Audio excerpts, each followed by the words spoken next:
Hello guys, and welcome to my new Sopranos video. So I'm gonna do a little something different in this video. We're gonna reverse engineer some elements of the Sopranos from these books.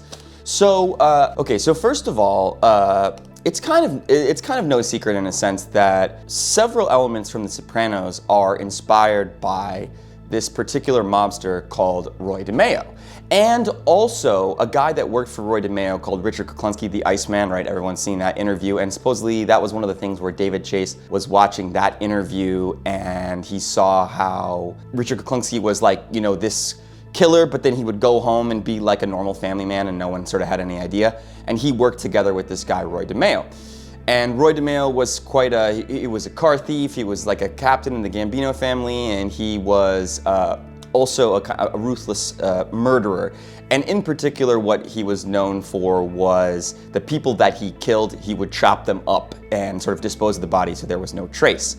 And a lot of that inspiration came from this book right here called Murder Machine, which was written in 1992 about Roy DeMeo. And I also think this is even where they got the idea for the DeMeo crime family, although it was spelled different, but the idea is that that's actually the family name in The Sopranos is the DeMeos, and the boss who's in prison, although never shown and only mentioned really in the first season, Ercole DeMeo.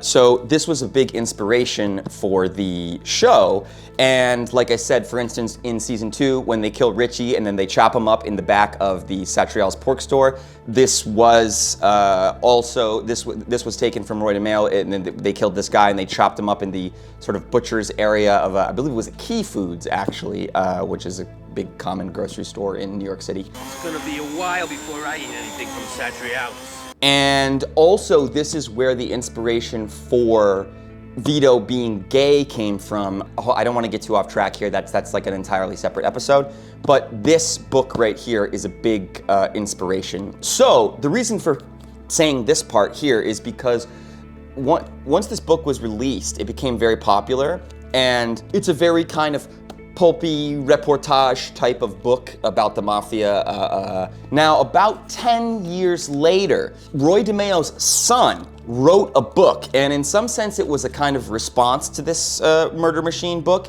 and it was a big part of, he was sort of outlaying what it was like to have a mobster as a father from his point of view, you know?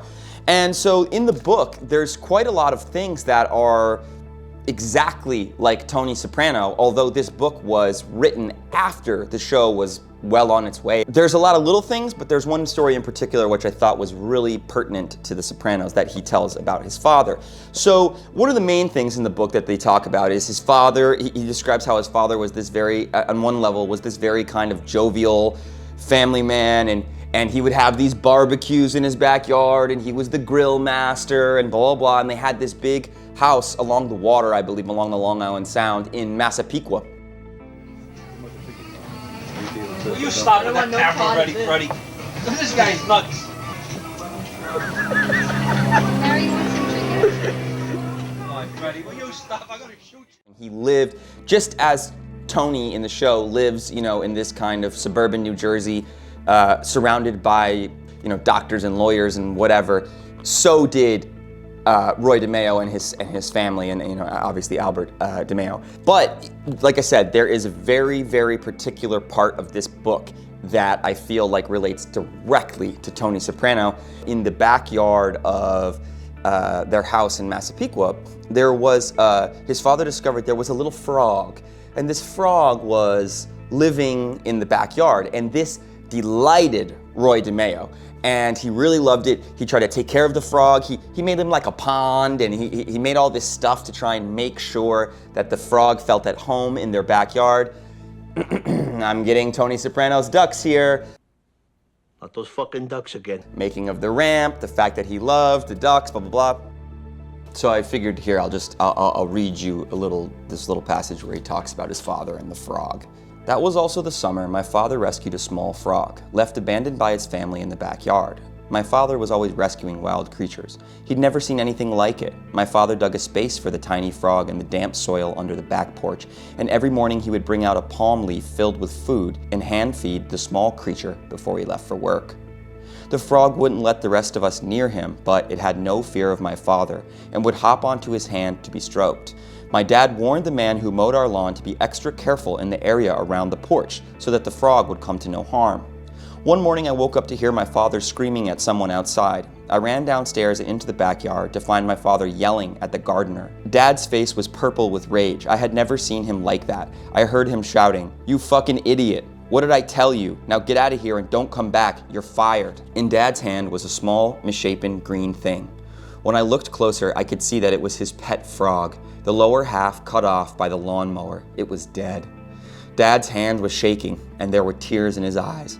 Dad said nothing to me. Instead, he walked past me into the workshop and came out a few minutes carrying a small garden trowel. He walked over to a big green tree near the swing set, then knelt down to dig a hole 6 inches wide. Ever so carefully, he bent over and placed the mangled remains of the frog in the hole.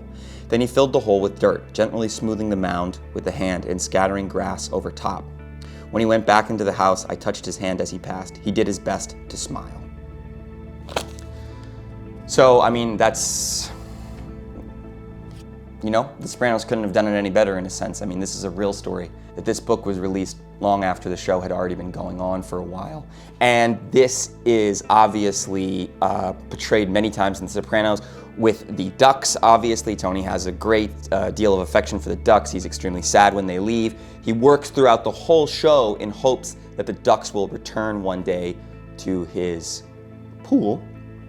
And also, obviously, the way that he feels about Pio Mai, in that when she dies, he becomes extremely enraged at Ralphie and kills him, basically, over a horse.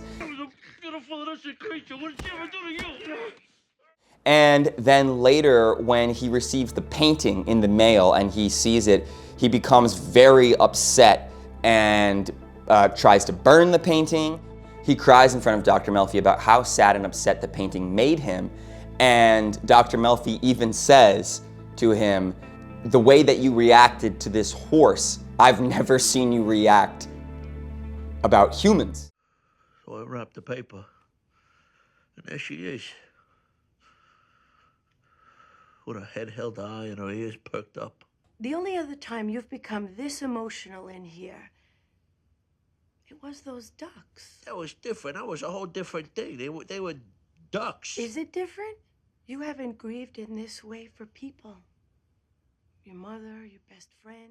And I just kind of felt like when I read this, I was like, damn, The Sopranos really nailed it with that kind of way in which, and I'm no psychiatrist here, but sociopaths feel a great deal of empathy for sort of like animals and small babies and this kind of sentimental creatures, if you will, in a way that they do not feel towards actual humans. You've caused much suffering yourself, haven't you? And so I just thought, wow, The Sopranos really nailed this from this personal story that was told by Albert DeMeo. And I would actually recommend any Sopranos fan to read this book because it has a lot of great stuff in it. Like I said, this is a very good book, but I just thought that story in particular was perfect to sort of reverse engineer it back into The Sopranos or a Sopranos analysis video. Anyway, guys, thanks for watching. I mean, don't get me wrong. I wouldn't piss on this Ralph if he was on fire. But to whack the guy over a horse,